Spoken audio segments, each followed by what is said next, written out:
up, America. The rooster's been crowing and the sun is already high. It's time to open them ears and open that heart. Start listening to Ed and Ronnie, two fellas with a whole wagon load of sense, and watch their streams. All right, welcome everybody. Here's a couple guys with a whole lot of sense right here. Man, I love that opening title. I just started rewatching The Last Ship, and to watch that ship float by, love it. Yep, it is good stuff. Welcome, folks, to Red, White, and True, the Monday Do the Right Thing edition of Red, White, and True with Ed and Ronnie. So we're glad you're here. So glad that we're able to live in a country where we can do something like this. I was thinking about the women's, is it the women's soccer team from Iran that it is soccer, right? Yeah. Yeah, they're over in Australia, and they were given sign language signs of SOS. And 5 of them, I guess, now have asked for asylum, and they're just afraid to go home because they think they'll probably be murdered when they get home for treason. Yeah. I probably wouldn't be too eager to go home. Well, we don't even understand anything like that. That kind of stuff just isn't something we comprehend. We live in an amazing country. We're able to do things that people in most other places would only dream about doing. And so let's go ahead and have a word of prayer as we start. And we're going to pray for the people of Iran, especially as we start here. Father, thank you for this opportunity that you've given Ronnie and I to be here tonight. We thank you for the great country that we live in. We pray for our troops. We pray for the Israeli troops, and we pray for innocent civilians all over the Middle East. But Father, right now, I'd like to lift up the civilians in Iran, those that want that regime gone. I pray for that soccer team that's in Australia and the fear that they have of going back to their own country, not so much because of the war that's going on, but because of the oppression that they face when they go back, fear for their own lives. Father, as we go about our business tonight, help us to say and to do the right thing. In Jesus' name, amen. And so we, boy, I'm telling you what, there we've got some people. I think we get shadow banned. I think we do too. Sometimes, because you can go to other places and see that there's people there, and then it shows up here as 0. But anyway, whether we got a handful of people here or we got hundreds of people here, we're going to do what we do. You know, Ronnie says Trump's going to Trump. Well, Ed and Ronnie are going to do what Ed and Ronnie does. That's right. That's right. That's right. Kick this thing off, Ronnie. Well, let's see here. How about this? Iran came out with a new Air Force plane. It's kind of weird. They've been kicked back to the Stone Age, but they came out with a new plane, and it looks pretty scary.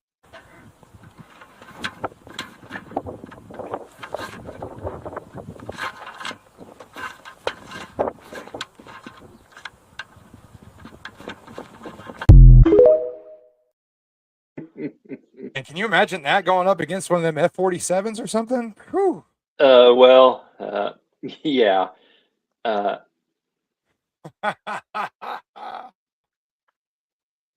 Oh, let's see here. What else do I got? I've got not one, but 2 Kennedys for today. And he's actually kind of serious. One, I believe he's talking about Mark Wayne Mullen, and one about Christy Nome. So we can just jump off with Kennedy. How about that? I was stunned when she answered categorically that the president approved every single bit of it. Later that day, I got a call from President Trump. He was mad as a mama wasp. He said, Kennedy, I hope you understand that I had nothing to do with this. And I said, well, I do believe you, Mr. President. He was not happy. It was clear to me after that conversation that the secretary's time at the department was limited, that to be blunt, she was dead as fried chicken. Yes, fried chicken. Oh, my goodness. Gotta love him. Let's see the second one. I've got it right here. Unfortunately, everything I've got else is pretty serious. We got to have a laugh to start off with, though. The president, when he called me Tuesday night, the night of the hearing, when he was mad as a murder hornet, he asked me what I thought about Mark Twain, and I said, A, I like him. B, he's very smart. C, he's a very good businessman. And D, if I didn't believe the things I just told you, I'd lie to you because Mark Twain would whip my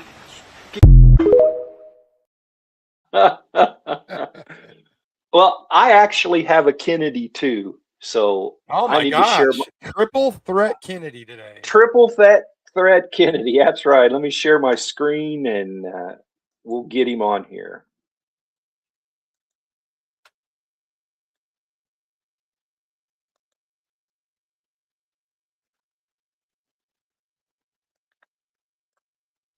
Anyone, but I will shed no tears for the Ayatollah Khomeini.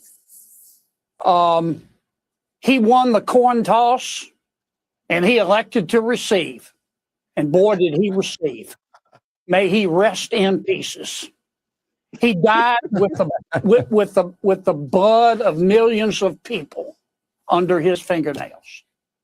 Number two, to defeat your adversaries in today's world, you have to have military power, but it takes more than military power.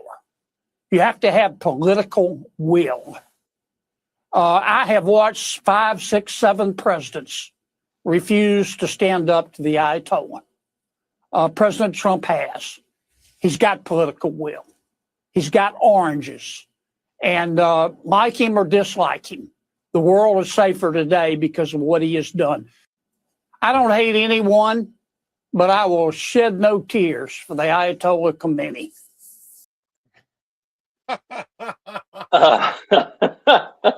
Boy, he pulled no punches right there. Rest in pieces. Yeah, Bill, I figured that they would like that. Rest in pieces. God bless him. So there. I forgot my promise. Our friend Susan's here, so I'm downloading the video. I promised I'd show it. So I'm getting it. Oh, well, that's probably why she came back. Well, I mean, she likes us, I think, but yeah, she wanted to see if you were on it. Yes.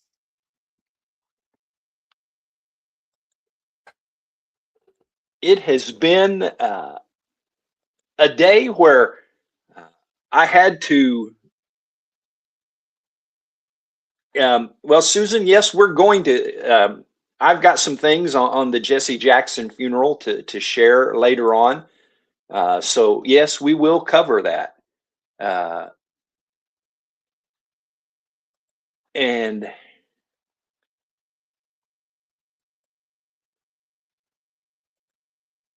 I don't know if this is true or not.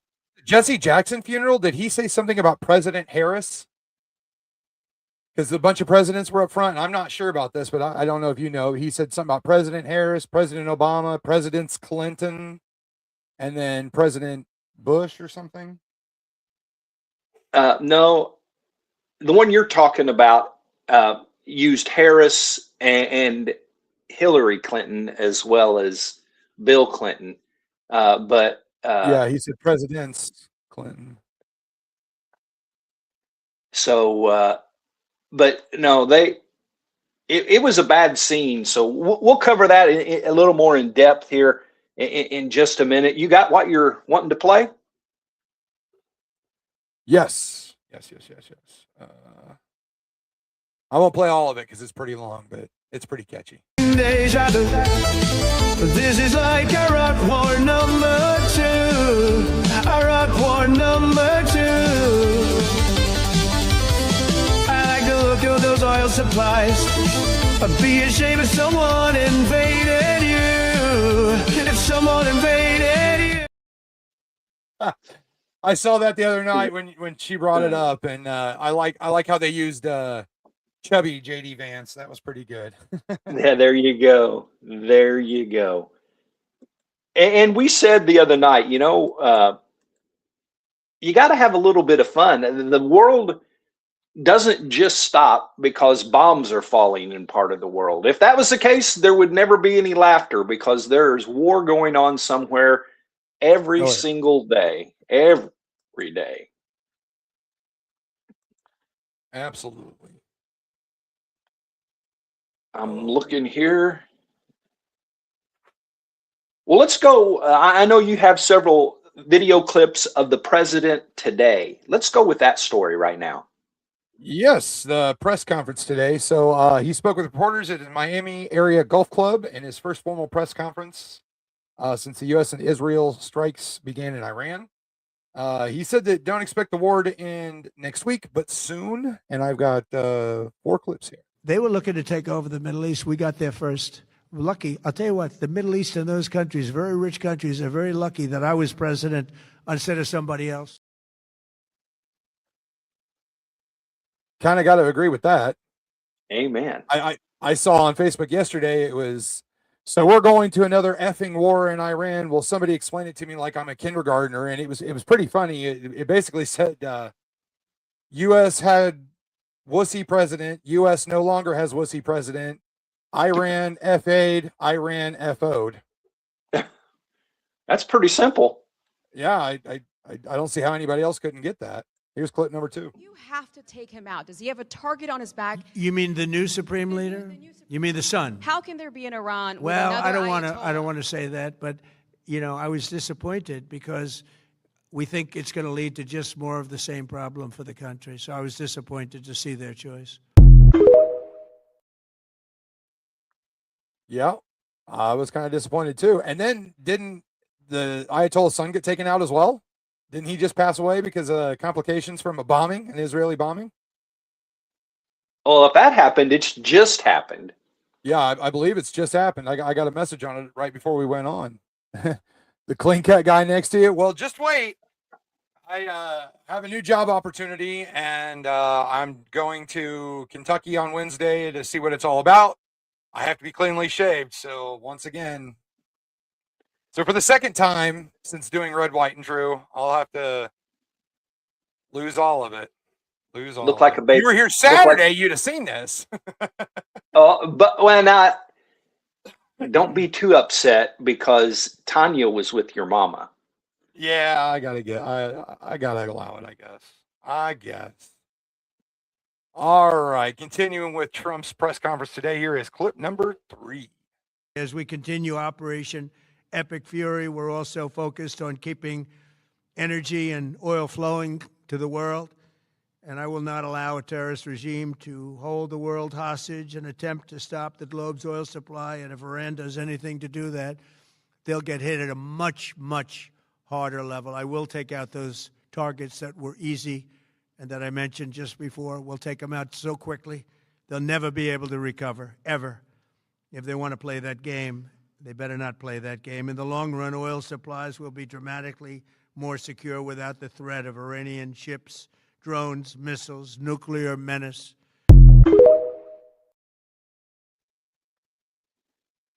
Wow. He's not playing around, and I love that. Like I said before, No. U.S. had wussy president. U.S. no longer has wussy president. So seems to make sense to me. Back on what we were talking about before, Bill and Tanya. Bill had his grandson. I'll allow it. That's okay. I look 25. Well, I appreciate that. Wait till I shave. I'll look 17. That's why I grew the beard. But Mr. Trump your said mama, the U.S. is a cheap. What's that? your mama likes it that way. She does. She does. She didn't like the longer beard, but I don't know. I still get carded. I'm 42, so I appreciate the 25. Oh, make a boy blush. Mr. Trump said the U.S. is achieving major strides toward completing our military objective. We're proud to be involved with this. It's going to be ended soon. And if it starts up again, they'll get hit even harder, like you just said. And the U.S. no longer has a wussy president. So, yeah, I think that point is going to get pounded. I think that point's going to get pounded in tonight. Oh, yeah, for sure. For sure. Some people say that they're pretty well complete. He said of the U.S. military objectives, we've wiped every single force in Iran out very completely. Mr. Trump also said the U.S. has left some of the most important targets for later, saying those targets involve electricity production and many other things. Yes, he's got oranges. He's got scruples. He's got a backbone. Absolutely. Here's clip number 4. Thank you, Mr. President. On Iran, you called it an excursion. You said it would be over soon. Are you thinking this week it will be over? No, Are you talking but soon. about days? I think soon. Okay, and with respect Very to soon. Look, everything they have is gone, including their leadership. In fact, there are 2 levels of leadership, and even actually, as it turns out, more than that. But 2 levels of leadership are gone.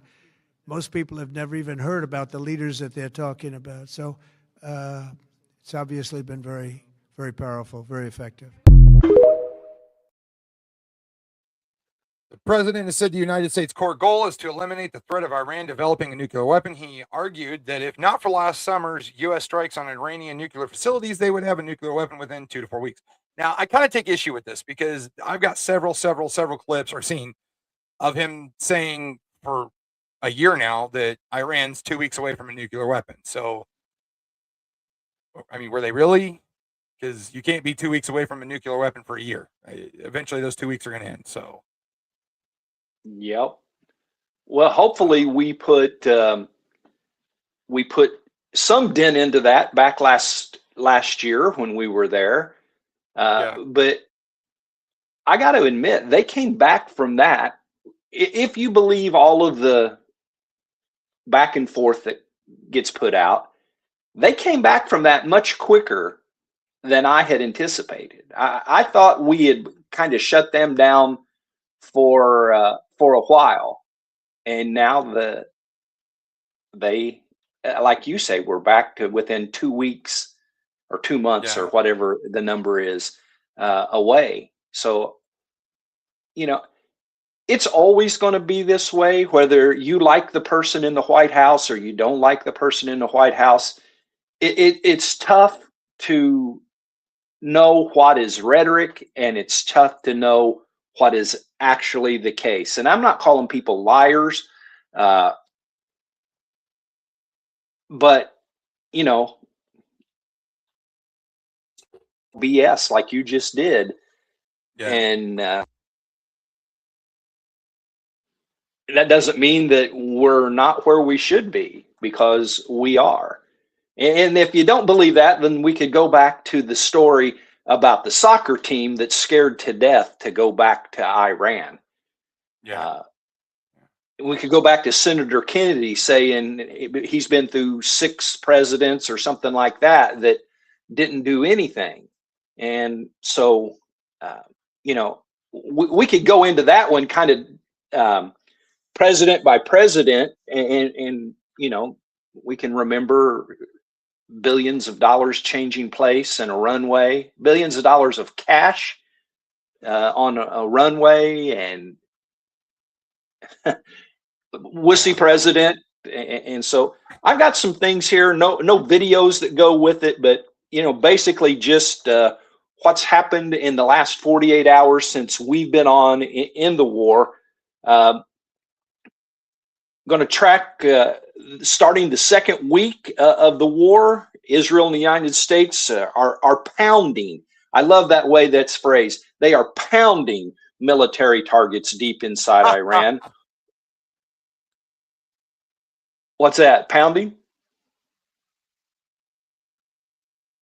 Yeah, well, pounding. Well, also, Susan just mentioned no running water in the capital. I literally just come across it.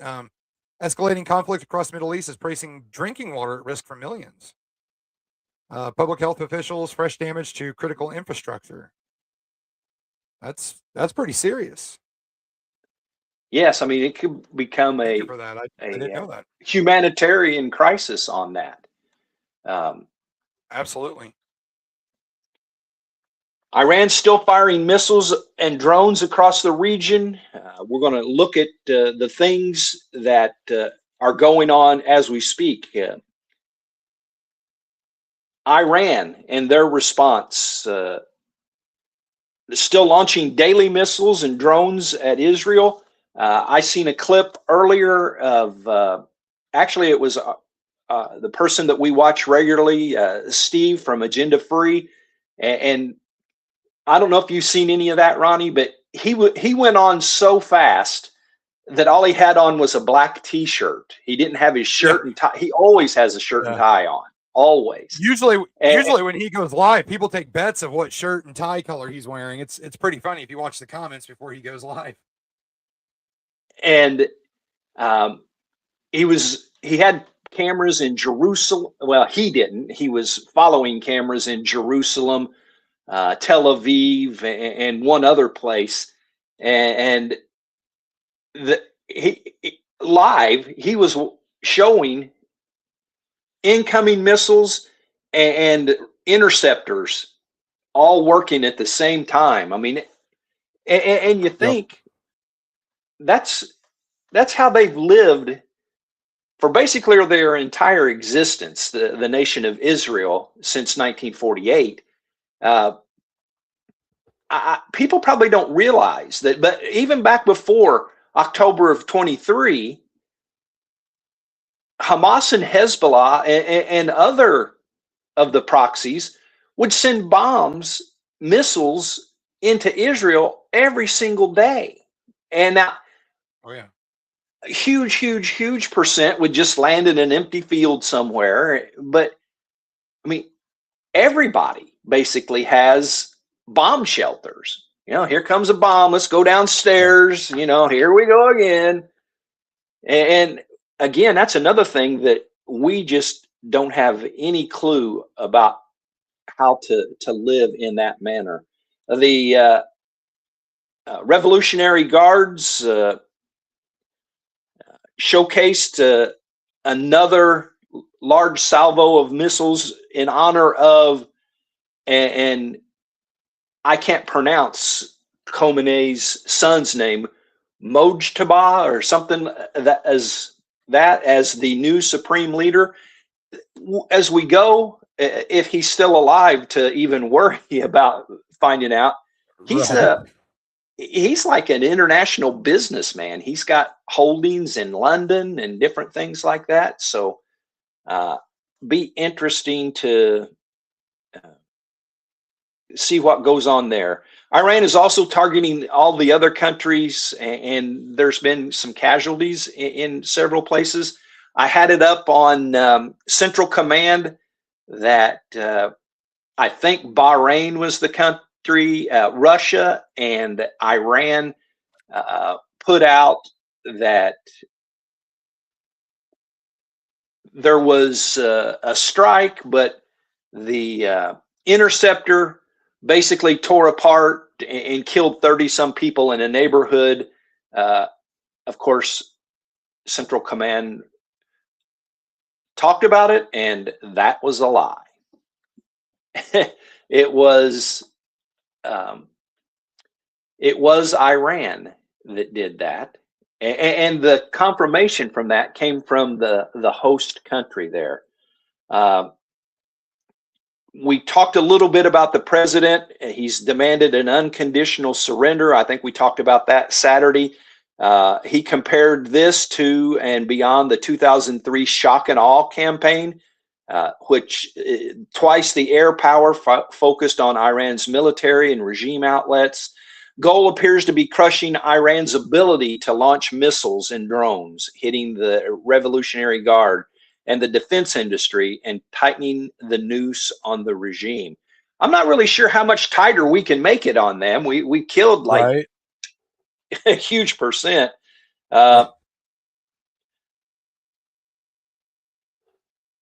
So let me ask this question to the people that are here, and answer in the comments if you like. Do you think that this pressure to topple the regime will drag things out longer? You know, we heard the president talking about it's not going to be this week, but short. So what do you think? What do you think, Ronnie? Let's see if we can get some other answers. I don't know. I know we're not going to do a disastrous withdrawal like we did in Afghanistan because, again, we don't have that wussy president. So I'm sure we won't withdraw until the last dog is dead, but I think it'll be, I don't know, maybe a couple weeks at least. I don't think it's going to be in a week or next week or anything like that, but we're not going to drag it out. Gas prices are already going up. People are already upset. I know I am. I mean, of course, it's a bad time for me to get a new truck with a huge gas tank and a thirsty engine, but it is what it is. So, yeah, I hope it don't last long. Donald Trump campaigned and whoa, that was a big shark. That was cool. Donald Trump campaigned on no new wars. I know a lot of his followers are upset because bam, new war. But I mean, it's almost unavoidable. I mean, the people of Iran that were being slaughtered in the streets, were begging for help, and we did it. And, let's see, we got get it done, get out, come home swiftly, hopefully within a month. Thank you, Tanya. Support of the people is there. And I like that comment. And that comment there, give the people freedom. That's part of what we're doing there. I mean, toppling the regime is important. Eliminating the nuclear possibilities, that's important. But, these people have been under repression for way too long. And absolutely. And the only way to get them out of that is for us to succeed. And if that takes an extra month or whatever it takes, I think that we're going to have presence there for a while. I think very, very shortly we're going to see the Navy escorting different tankers through the Strait of Hormuz and all throughout the Persian Gulf. That's probably going to, that's all dependent upon what happens with the regime. I mean, if the regime is gone and the military has basically put their arms down, things open up quickly. If it's drawn out a little bit more, then, the Navy's going to have to escort. I know Trump did some things. We talked about insurance for ships and freight and things going through there. The United States is offering to make up some of that difference, and so that there's confidence, and there's got to be confidence, or else prices will go insane. For the short term, we can hopefully hold out and make it through. It's so interesting. Chuck Schumer, he don't know which way he's either coming or going. He's either for something that he was against before, or he's against something that he was for before. All of a sudden now he wants to empty the strategic reserves to make the prices come down. When Trump wanted to refill the strategic reserves, he was totally against it. So, I always think that in crisis like this, we got something that we've got a card to play. We've got a Trump card. Oh, did I say that? a trump I card. think you did. Yeah. You know, play it, because especially when we don't think that this is going to be a prolonged event. You know, you really can't empty the strategic reserve, and you don't have to empty it either. But if it's going to go on and on and on and on, you got to kind of hold that back a little bit. But if we really believe that it's going to be short term, then let's take care of the people while we're doing that. So we'll see. You know, that's just my 2 cents worth on the strategic reserves. Let's get the stuff flowing from Venezuela as hard and as fast as that can go. Actually, I have a video on the gas prices right now. Drill, baby, drill. Absolutely. Your eyes are not deceiving you. A gas station in LA was spotted charging more than $8 a gallon for gasoline. Now, gas prices aren't nearly that high in most of the United States. The average price for a gallon of regular gas in the US is $3.48 as of Monday morning, but that's up 50 cents or 17% since the start of the war. I'm not even filling up right now. I'm just barely, trying to get by with, putting 20 in. But that's not going to last all week. Oil prices crossed over $100 a barrel for the first time since Russia's invasion of Ukraine 4 years ago.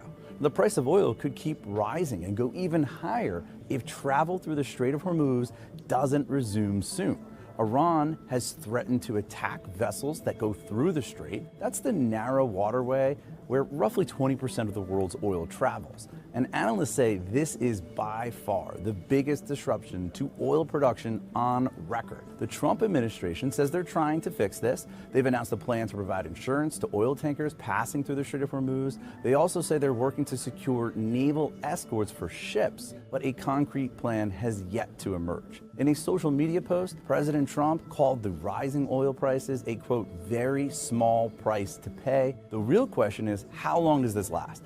If this situation continues for weeks or even months, then you will start hearing concerns about a recession in the U.S. economy.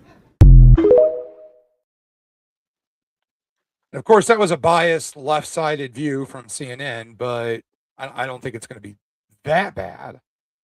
But if you could have listened to that whole thing and not seen the microphone on where the guy was working for or who he was working for, when he said recession at the end, then you knew beyond a shadow of a doubt that he was, Yeah, I was right on board with him until right there at the end talking about a recession. Now, I mean, gas prices going up. Is it going to suck? Yeah. Is it going to hurt? Yeah. But a recession? No. But I mean, as long as the job's getting done, like we were talking before, Iran is the #1 sponsor of world terror. And I just come across, Iran is still believed to have a significant stockpile of highly enriched uranium, despite major strikes on its nuclear facilities. The head of UN nuclear watchdog, Rafael Grossi, says almost half of Iran's stock of uranium enriched to 60%, just short step from weapons grade, was stored in a fortified tunnel complex at Isfahan and is probably still there. He notes that Isfahan, whatever, appears to be the only major nuclear-related site not badly damaged in joint U.S.-Israeli strikes last June. Before those attacks, the IAEA estimated the Iran had roughly 441 kilograms of 60% enriched uranium, enough, if further enriched, to provide fissile material for about 10 nuclear weapons under its own yardstick.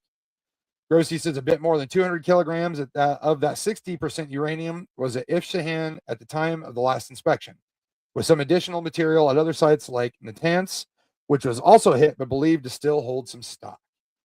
Tehran has not told the IAEA what happened to its highly enriched uranium since the June strikes and has barred inspectors from returning to the damaged facilities. That's scary. That's some scary stuff right there.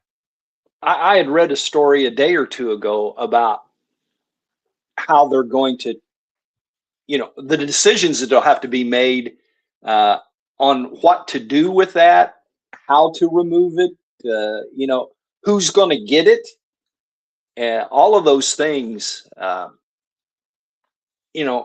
those people that want everything to have happened yesterday, some things in life can work that way.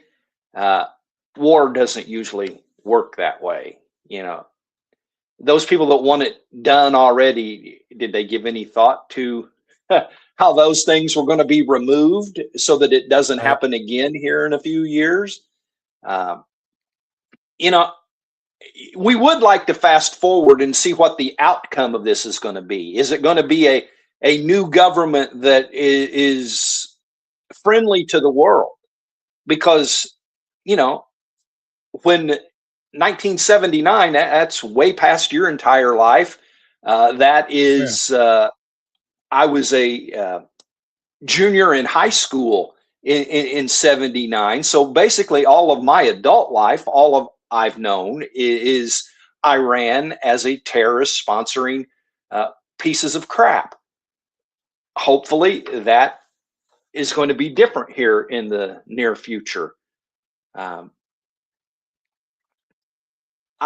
Sometimes you see pictures of Trump and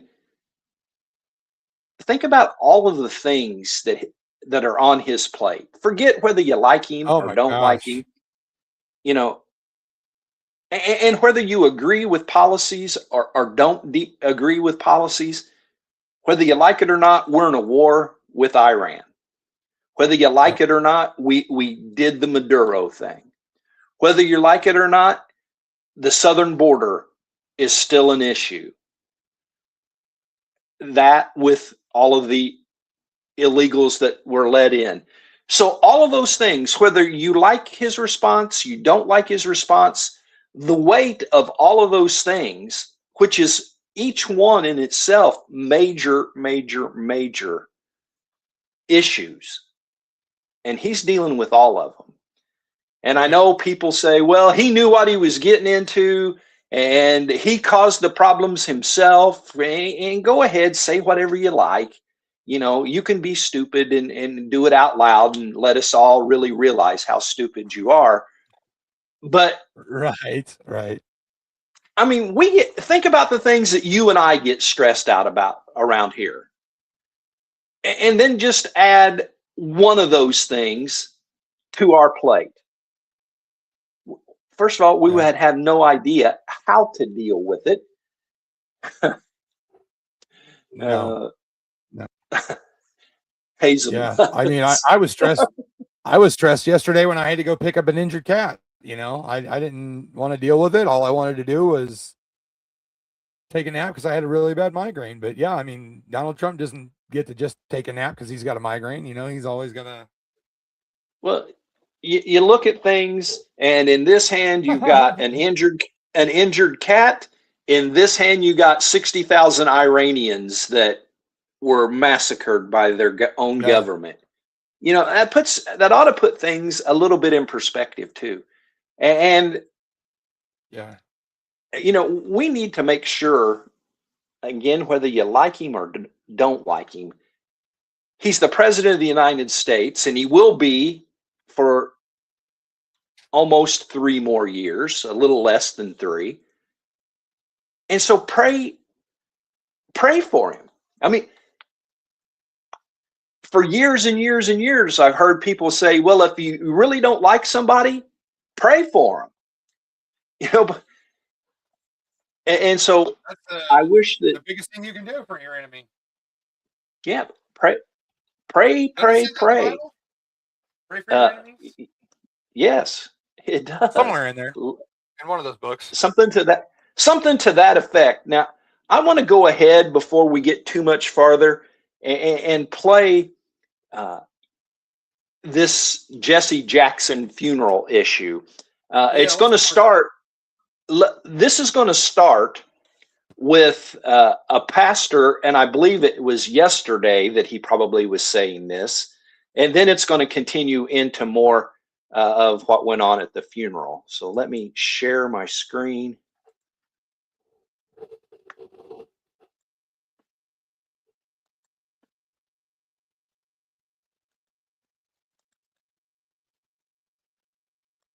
But the polls show that Christianity now has leveled off and is going back on the rise again since he's been in office.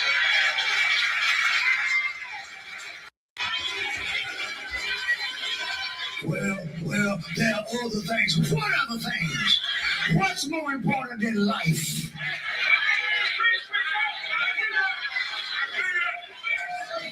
Trump ain't no good. Yeah, but he signed an executive order to protect Christians. He's no good, but the polls show that Christianity now has leveled off and is going back on the rise again since he's been in office. You just got to do your homework. Now you start talking about whose side God is on. No, the question not whose side God is on. The question is the question Moses asked: who's on the Lord's side? So let me get this straight. Jesse Jackson's son makes a request at his father's funeral that politics not be brought up. Okay, leave politics out of his father's funeral. They were there to honor Jesse Jackson.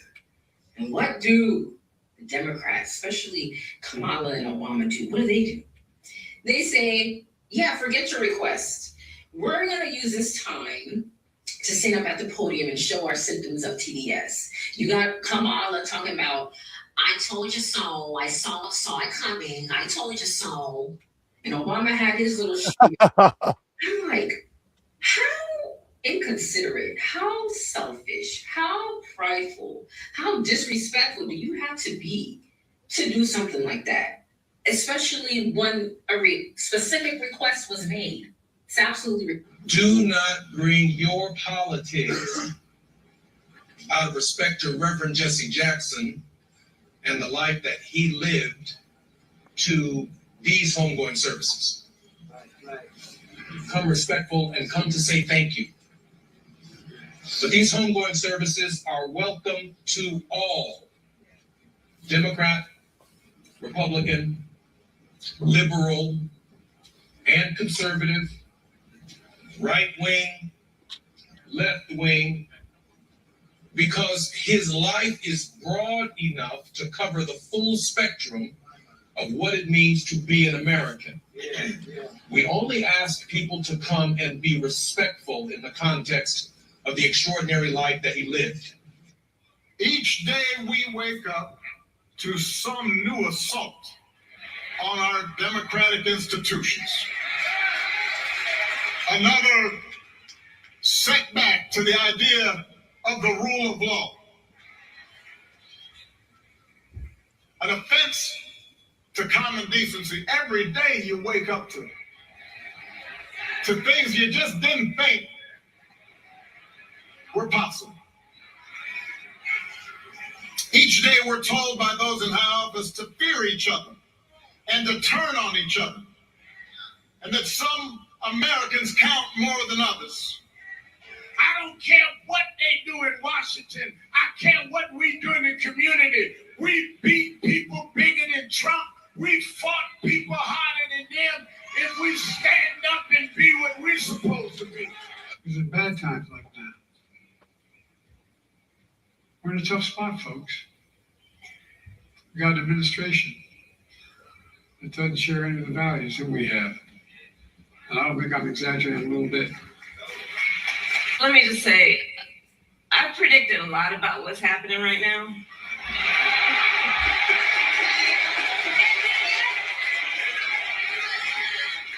I'm not into saying I told you so, but we did see it coming. Okay, that's about all I can handle of that. But let's look at the point, Ronnie. The point was Jackson's son asked that not to happen. Yeah. I can't say that I can't say that I'm a Jesse Jackson fan. You know, I'd be lying right here in front of God and everybody if I did. But as is normally the case with you and I and most Christian conservatives, when somebody passes, we don't go and slam them and all of those things that happen. But he had one request: don't make this political. And if we'd have continued to play that and listen to more of what Jackson's son said what Bill and Tanya have up there is accurate. He said, these people didn't even know my father. You know, maybe they knew him a little bit. Maybe they knew about him, but I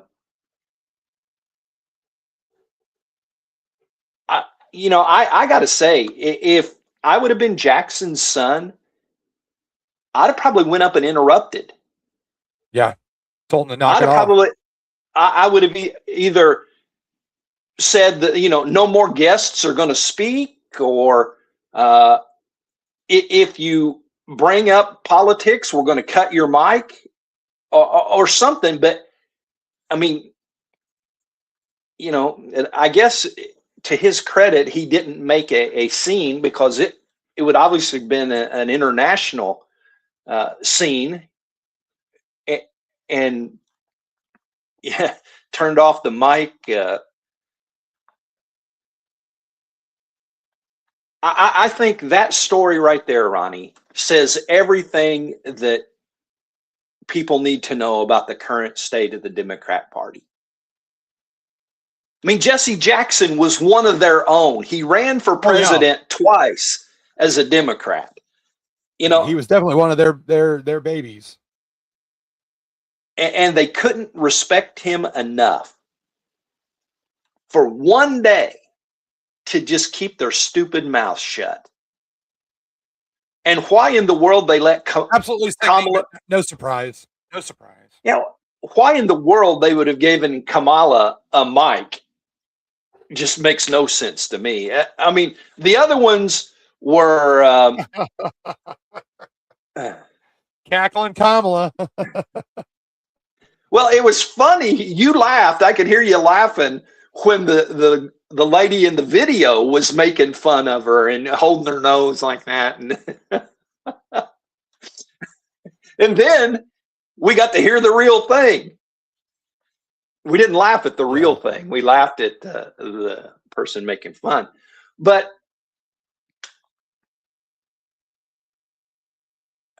TDS, I mean, they probably the TDS should have that tattooed into their forehead.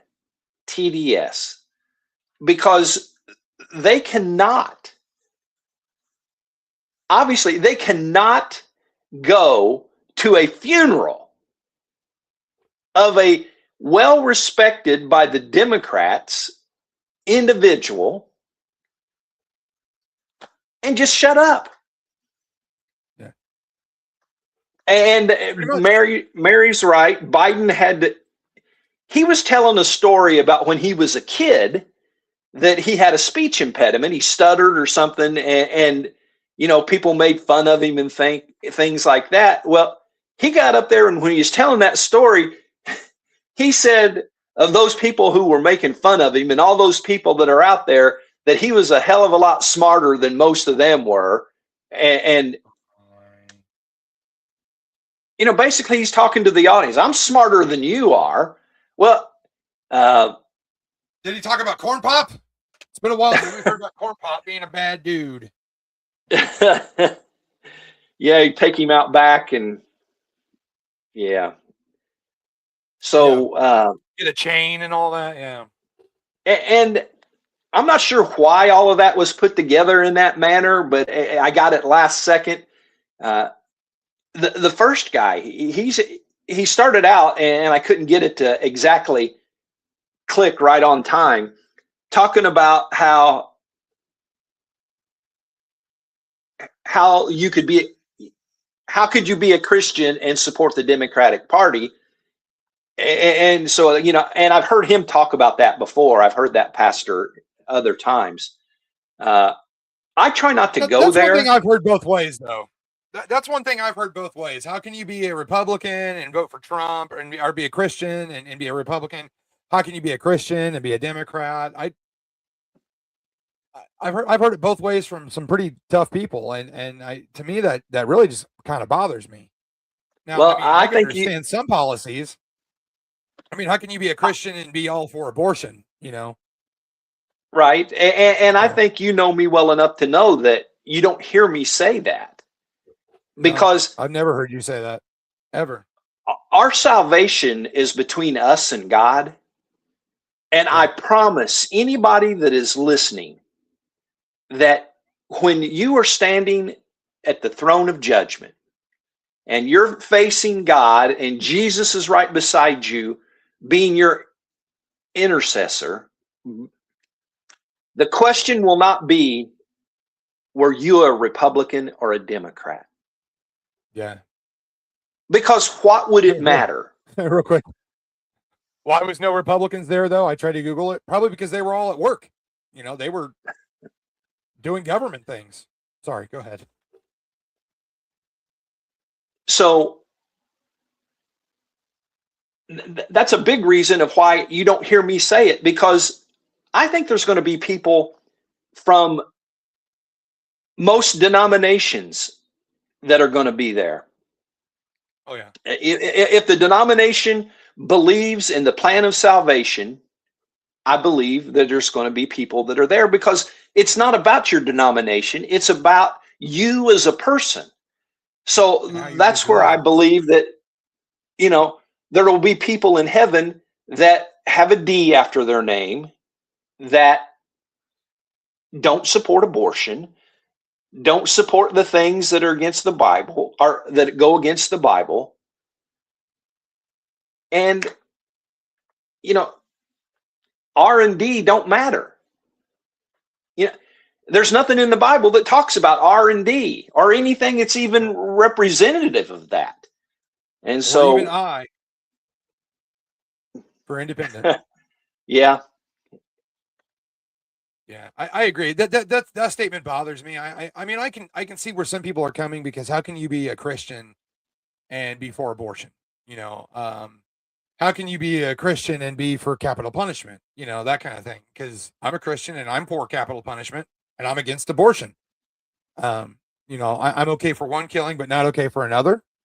So I can see where people are coming from like that, but to me, it just bothers me that because I've heard Trump say, how can you be a Christian and be a Democrat? And I've heard some pretty high Democrats saying, how can you be a Christian and be a Republican? I see it both ways. Well, it's more to divide. Oh, yeah, absolutely. Absolutely. Yeah, it's to me that's all above my pay grade. That's all for the man upstairs to figure out. All I know is I believe what I believe, and I have faith in what I have faith in, and, all the rest of that's above my pay grade. That's like, absolutely having friends that are homosexual. I don't personally. I know people who are. I treat them as the way I'd want to be treated. I don't judge them because that's not my job. I don't get paid to do that. That's the man upstairs. That's his gig. So, well, before time totally passes, there was another huge story, but it doesn't seem to be getting a lot of play.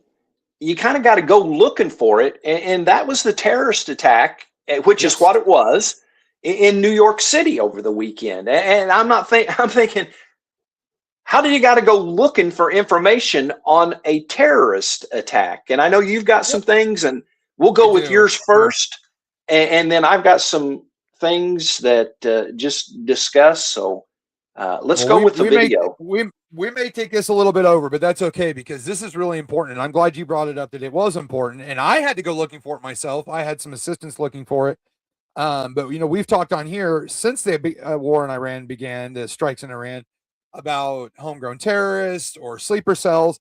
And that issue is just as prevalent as it ever was. Now, I've got two videos and a little story here.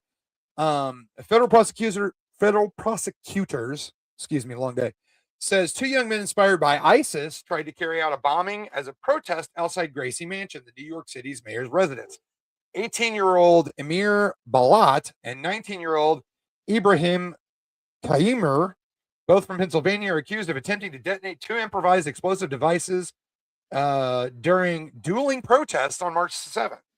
One protest titled "Stop the Islamic Takeover of New York City, Stop New York City Public Muslim Prayer," while a counter protest was called "Run Nazis Out of New York City."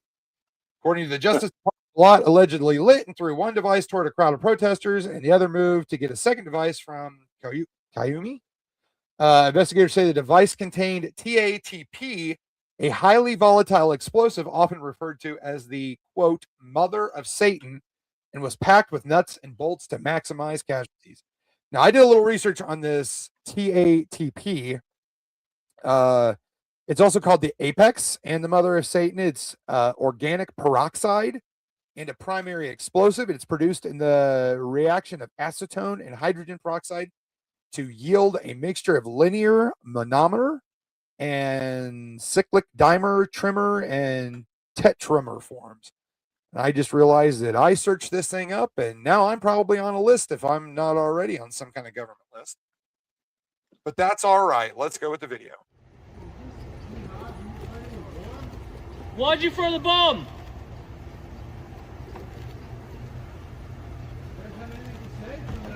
Why'd you throw it?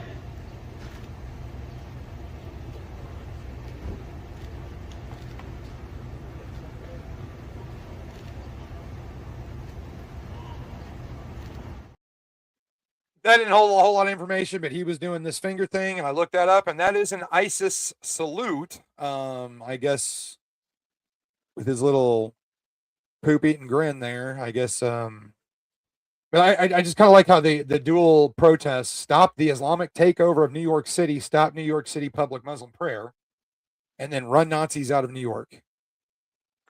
Yeah, I chuckled at the. First of all, the word ISIS, or the letters or whatever, the acronym ISIS is involved. Yeah. So ISIS equals terror. Absolutely. Terrorists. And so what we should be saying, and what the headline should be, was ISIS terror attack in New York City. And it had something to do with Gracie Mansion, which is the mayor's residence there. Which doesn't make a whole lot of sense to me, because isn't Mamdani, I mean, on their side, essentially? I mean... Absolutely, but you get... He wasn't... This is me thinking out loud. He wasn't the target, but the thing with terrorists is they just want... they don't care about things like that. I got some information that New York City Mayor Zohran Mamdani responded by emphasizing the need for calm and unity, warning against broad generalizations toward any particular community while the investigation is still underway. So basically what he's saying is, don't take it out on Muslims. Yeah. Well, which is funny is after their arrest, officials said both men expressed support for ISIS. Balat allegedly wrote that he pledged allegiance to the Islamic State, while Qayoumi allegedly admitted he was partly inspired by ISIS propaganda. But don't take it out on the Muslim state.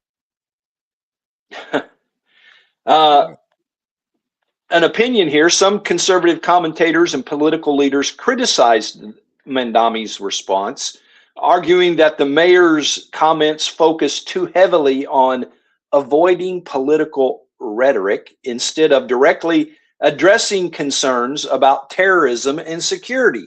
Look, no matter who the mayor of New York is, terrorism is terrorism. It can be Rudy Giuliani and you go head to head with the terrorists, or it can be socialist Mamdani and you want to, pat him on the back and well, don't say nothing bad about him. We probably hurt their feelings. Right. And so fortunately this one turned out not horrible. But what happens when the next one does turn out horrible? I mean, I read where these two wanted this attack to make the Boston Marathon bombing look like a small thing.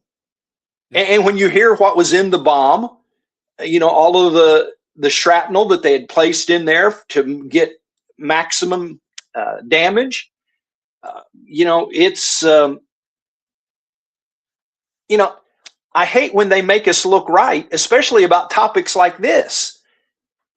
There would be nothing that would make me happier, Ronnie, than 6 months from now, people to say, those two were being fear mongers. See, nothing happened.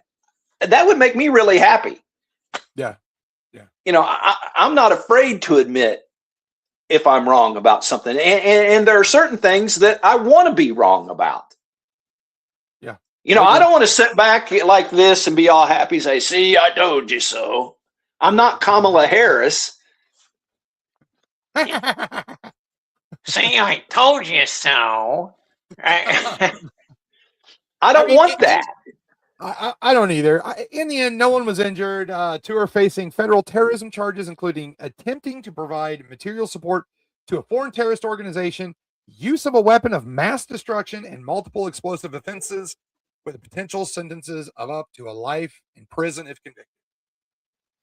Good. Yeah, so you can make your little ISIS gang symbols. Yeah. Throw your little ISIS one or whatever that is. While you sit in prison and rot away. Yeah. Go out and proud and do that. See what happens. And Mandami only has a certain amount of influence over what happens in the sentencing, in the trials, and in the sentencing. And if they have any clue that he's going to go light on anything, then the feds will just take over the investigation, which they may have already anyway. And then they probably have he's out of, you know, then he doesn't have any real influence, but he does have influence over how the city reacts and plans for the next one. Yeah. And unfortunately, I don't know. I think things are coming out too quickly because this also happened. Going to bomb the place. Death to America, death to Trump. Allah Akbar. Allah Akbar. Allah Akbar. Allah Akbar. Allah Akbar. Oh my God. Sit down. That guy Aloha snack barred himself into the center aisle with a fist in his mouth. So yeah, I'm going to say they treated him with kid gloves. Yeah. I'm thinking somebody should have said, "Let's roll." Yeah, let's roll, and then jumped up and, I mean, beat the white off of him, I guess. But you know, that's what I'm thinking. Why is nobody's fist on his face? Right. It didn't seem like too many people were taking that very seriously, and I get it. It's been what 25 years since 9/11, but I mean, I tell you what, if I'm on an airplane and somebody jumps up and says "Aloha snack bar," I'm going to beat the sand out of their sandals. That's for darn sure. Yeah, So, I mean, we make jokes about that, but jokes that are serious. You know, sometimes you have to joke about serious things. Right. Right. I mean, I'm letting you know. Well, me and your mom will be somewhere, and we'll if somebody comes up and says Allah Akbar, it's on. Oh, yeah. And it would be. And I think just about everybody listening here feels the same way. You know, trust me when I say that the Muslims that say that, they aren't playing. They may be lying about, you know, misleading you or whatever, but they're not playing when they say Allah Akbar. They want fear to be in you, and yeah, it's not a joke. I'm kind of excited about this Shield of America's thing that we talked about Saturday night, that Kristi Noem is going to be an envoy. You know, to me, Trump tried to let her save face a little bit. What was that? Yeah, that's what I'm trying to figure out. Semi-truck driving down Pearl Street or something? Well, it sounded like a fire engine. Like we Just get those horns, on Pearl yeah. Street. Yeah. Don't worry, Goldie across the street will call your mom and see what's going on. Yeah, she'll let her know. But some of the things that this Shield of America is going to basically it's going to be an intelligence sharing thing, but their focus is going to be cross-border threats, which is drug cartels, human trafficking, organized crime networks, migration from one country to another. Migration is a word that, can have legal migration or illegal migration. And so to me, I think this sounds like a great thing because, well, the two countries that were absent, which is kind of ironic, Mexico's leader didn't go, and the new leader of Venezuela didn't go. But I think Venezuela right now is cooperating with us more than Mexico is. Not surprising. Not surprising. But, I'm not saying go to war against the cartels. I'm just saying if we have the ability to stop them, then why in the world don't we stop them?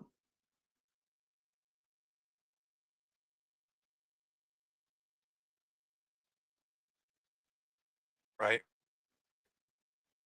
Well, I think I have gone through just about everything that I have. I think I lost everything. What'd you lose? Oh, I'm back. No, I think I lost. You were there. Everything froze up for me, but I'm back now. Nope. You were there. We seen you. Us. It just froze up all of a sudden. Oh, okay, good. I got through everything I wanted to. We can go out on a laugh. I'd love to get to your countries at some point. Marco loves going to your countries. He's always at one of these countries. He likes your countries the best. Okay.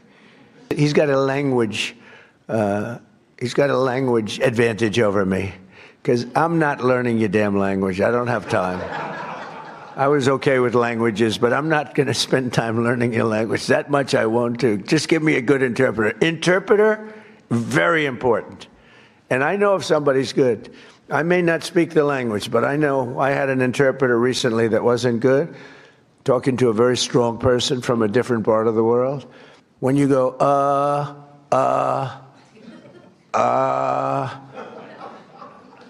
when I give a long, flowing, beautiful sentence, and in this case it was a woman, and she gave it in about 1/4 the time, I said, well, their language may be efficient, but it's not that efficient.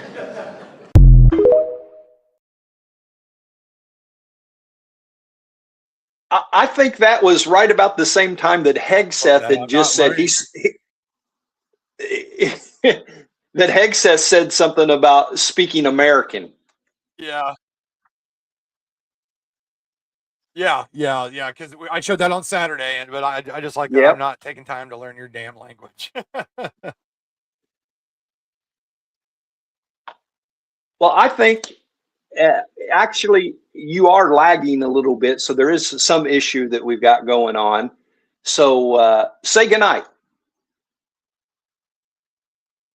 Night, everybody. Thank you so much for being here. We will see you on Wednesday if I make it back in time for my interview. We'll be here, with or without you. We might even just, like, if you're not back in time, have you turn your phone on in the car and do it that way. So there we go. Red, white, and true from my truck. That's awesome. Yeah, that'll get you all excited there. Right? Yeah, there you go. Didn't do a daily update. I was thinking that maybe we would do the daily update or brief on Tuesday and Thursday, since we're going to be on and things won't be coming, hopefully, as fast as they were in the first week. But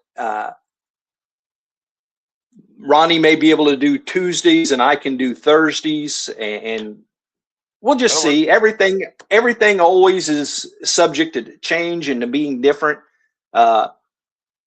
Monday, Wednesday, and either Friday or Saturday is our schedule, 8 o'clock Eastern.